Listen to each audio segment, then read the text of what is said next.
I wanted to share with you a really cool tool that I just found out about from one of my students, Brian. Brian posted to the July 2026 monthly challenge, not monthly challenge, the practice room. It's a place where people share their accordion practice. Brian is working on his ear training, trying to figure songs out by ear, and watching his video was really cool. But what really caught my eye, you can watch his video on accordionlove.com, it's public.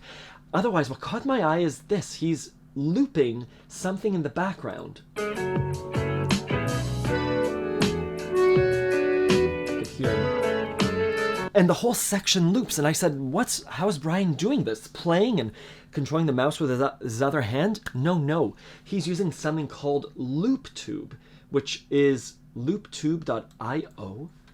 You type in the YouTube video that you want to loop.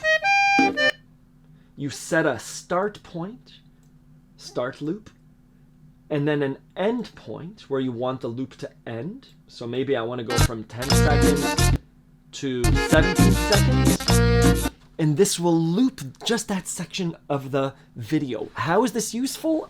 I just told another student, suggested to them to practice this specific section. And instead of going back and finding the spot, you set the start point and end point. And now you practice C minor to B flat in this case. So we play. It's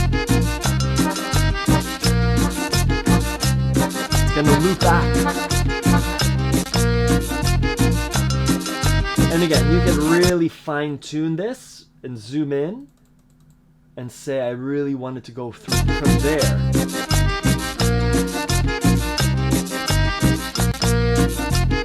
Etc. Instead of having a loop pedal, pull up any YouTube video, practice along with it like a living metronome, figure out a song by ear, move on. What a cool tool. So again, thank you to Brian. Check out Brian's entry on accordionlove.com. His entry is public. That's what this globe means, and so it can be shared. Thank you, Brian. I hope you find this useful, everyone. Thank you.